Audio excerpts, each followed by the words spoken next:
Today's topic is the oral cavity. The, the oral cavity, it is the first part of the digestive tube. It extends antero-posteriorly from the lips to the oropharyngeal isthmus. Now the oral cavity, it is divided into two parts. The vestibule, it is a small slit-like space between the lips or cheeks and the teeth. So the space between the cheeks or lips. Now this vestibule is a narrow space that lies outside the teeth and gums and inside the lips and the cheek. When the mouth is open, it freely communicates with the oral cavity proper through a small gap behind the retromolar region. This is the retromolar region. The entire vestibule, it is lined by mucous membrane. The lateral wall of the vestibule, it is formed by the buccinator muscle. There are some openings in the vestibule of mouth. That is the first is the opening of the parotid duct. The parotid duct opens into the vestibule of the mouth on a papilla opposite the crown of the upper second molar tooth. There are openings of the labial and buccal mucous glands and 4 or 5 molar glands. Now the oral cavity proper, it has a roof and the floor. Posteriorly, the oral cavity communicates with the oropharynx through the oropharyngeal isthmus, which is bounded superiorly by the soft palate and inferiorly by the tongue, and on each side by the palatoglossal arches.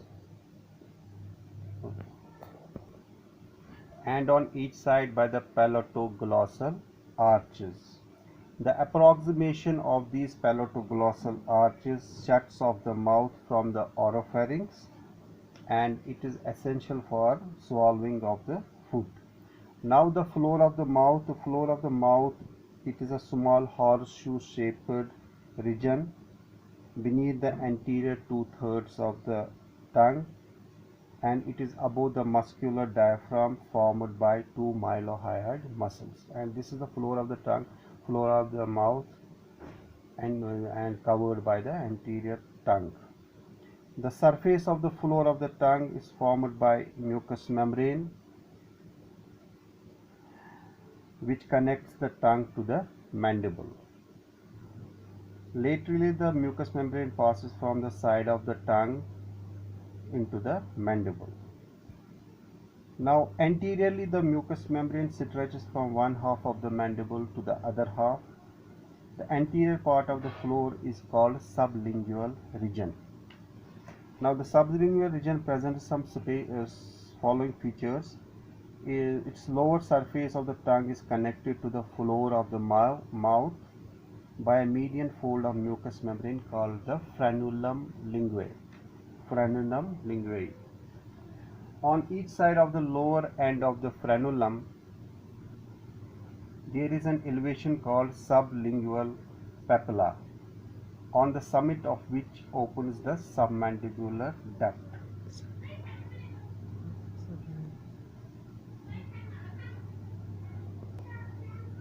Now the sublingual gland projects up into the floor of the mouth and produces an elevation in the mucous membrane on each side of the frenulum called the sublingual fold. Most of the sublingual duct is open on this sublingual fold.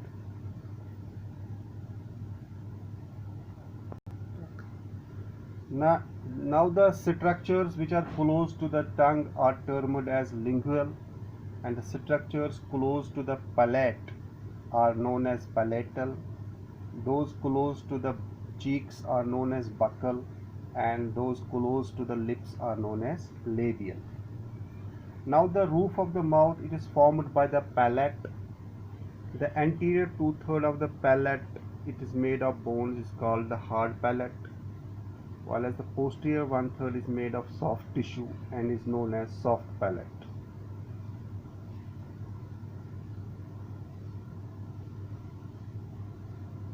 From the posterior free margin of the soft palate, a small conical projection called the uvula hangs down in the median region.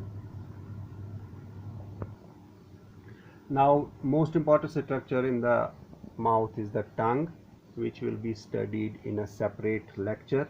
Now we will deal with the pharynx. The pharynx, this is the area of the pharynx. It is a funnel-shaped fibromuscular tube extending from the base of the skull to the esophagus. It is lined throughout with the mucous membrane. It acts as a common passage for food and air. Now its length is 12 to 14 centimeters and its width is 3.5 centimeters at the base and 1.5 centimeters at the pharyngoesophageal junction. This pharynx, it is situated behind the nasal nose, mouth and the larynx, with which it communicates. Now superiorly lies the base of the skull, including the posterior part of the body of the sphenoid and basilar part of the occipital bone. Inferiorly, it is continuous with the esophagus at the level of lower border of the cricoid cartilage. This is the cricoid cartilage and lower border of C6 vertebra. Now posteriorly lies the prevertebral fascia in front of the cervical spine. The pharynx is separated from the prevertebral fascia only by a loose layer of areolar tissue, which allows the pharynx to slide freely on this fascia during swallowing. Anteriorly, the pharynx opens into the nasal cavities, mouth and larynx. Now laterally lies the neurovascular bundle of the neck and styloid process with its attachment of muscles and ligaments. Now the pharynx is divided into three parts: nasopharynx, oropharynx and laryngopharynx. Nasopharynx lies behind the nose, oropharynx lies behind the oral cavity and laryngopharynx lies behind the larynx. Now nasopharynx, its roof is formed by the sphenoid bone and basilar part of the occipital bone. Its floor is formed by the soft palate. This is the soft palate and pharyngeal isthmus. That is an opening in the floor between the free edges of the soft palate and posterior pharyngeal wall. Anterior wall is formed by the posterior nasal apertures. Posterior wall, it forms continuous sloping surface with the roof. It is supported by the anterior arch of the C1 vertebra. Now laterally lies the medial pterygoid plates of the sphenoid. Now there are some special features of the nasopharynx. First is the nasopharyngeal tonsil. It is a collection of lymphoid tissue beneath the mucous membrane at the junction of the roof and the posterior wall of the nasopharynx. Now there is orifice of the auditory tube or pharyngotympanic tube. This lies on the lateral wall of the at the level of the inferior nasal concha. The upper and posterior margins, upper and posterior margins of this opening are bounded by the tubal elevation. This orange color, it is the tubal elevation, which is produced by the collection of lymphoid tissue called tubal tonsils. Two mucous folds arise from the tonsil. First is the salpingopharyngeal fold. It extends vertically downwards and fades on the side wall of the pharynx. It contains the salpingopharyngeus muscle. Another is the salpingopalatine fold. It extends downwards and forwards to the soft palate. Salpingopharyngeal fold and salpingopalatine fold. The salpingopalatine fold contains the levator palati muscle. There is pharyngeal recess. Pharyngeal recess is the deep depression behind the tubal elevation. This is the pharyngeal recess. It is called fossa of Rosenmuller. Now, what are adenoids? Adenoids are nasopharyngeal tonsils which are prominent in children up to the 6 years of age. Now, nasopharyngeal tonsils, when they enlarge due to infection, these are known as adenoids, which block the posterior nares, making the mouth breathing obligatory. The affected children of the adenoids, there is nasal obstruction, nasal discharge, there is mouth breathing with prominence of the protrusion of the tongue, there is toneless voice, small nose and nose bleeding. Now, after nasopharynx we have the oropharynx. It lies behind the oral cavity and extends from the lower surface of the soft palate above to the upper border of the epiglottis. This is the epiglottis. The roof is formed by the soft palate, pharyngeal isthmus through which it communicates with the nasopharynx. Floor is formed by the posterior 2/3 of the tongue, posterior 1/3 of the tongue, and interval between the tongue and the epiglottis. Anterior wall, it is incomplete and is formed by the oropharyngeal isthmus, through which it opens into the oral cavity and pharyngeal part of the tongue. Posterior wall is formed by the body of C2 vertebra and upper part of the body of C3 vertebra. Laterally on each side, it is supported by the pterygomandibular raphe, mandible, tongue and hyoid bone. Now, what are the features of the oropharynx? Lateral wall presents the important structure, that is the palatine tonsil, one on either side. It is located into a triangular fossa. This is a triangular fossa bounded anteriorly by the palatoglossal arch and posteriorly by the palatopharyngeal arch. The palatoglossal arch runs downwards and forwards from the palate to the lateral margin of the tongue. The palatopharyngeal arch runs downwards and backwards to the pharyngeal wall where it fades out.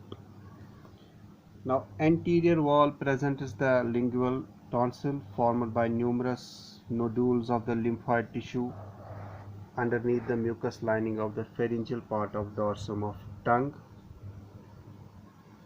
It contains the upper free margin of the epiglottis. Now, oropharyngeal isthmus.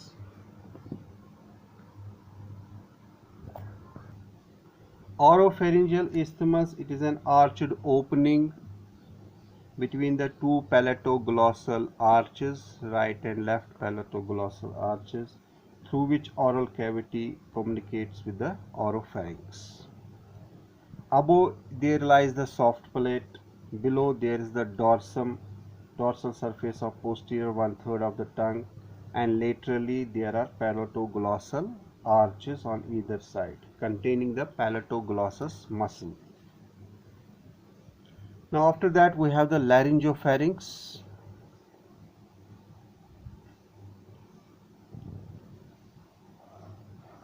Laryngopharynx, this is the laryngopharynx.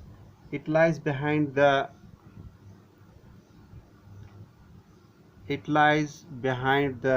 laryngeal inlet and posterior wall of the larynx.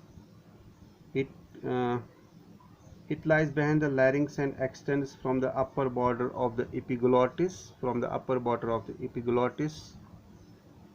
to the lower border of the cricoid cartilage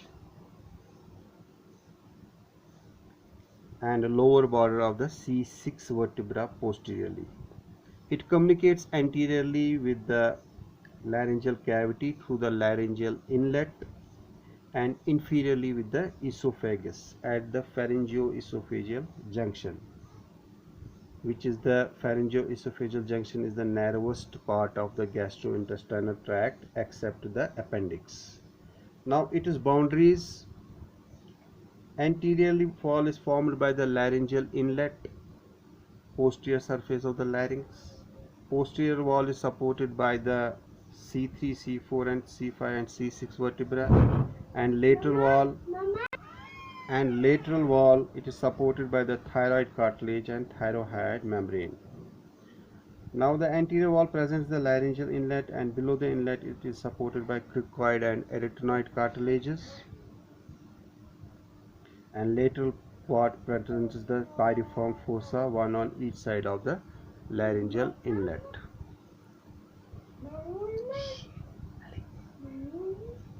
This is the pyriform fossa. This pyriform fossa, it is a deep recess, broad above and narrow below, in the anterior part of lateral wall of laryngopharynx on each side of the laryngeal inlet. These recesses are produced due to bulging of larynx into the laryngopharynx. Medially lies the araepiglottic fold. Laterally lies the mucous membrane covering the medial surface of lamina of thyroid cartilage and thyrohyoid membrane. Above, the pyriform fossa is separated from the epiglottic vallicula by lateral glossoepiglottic folds.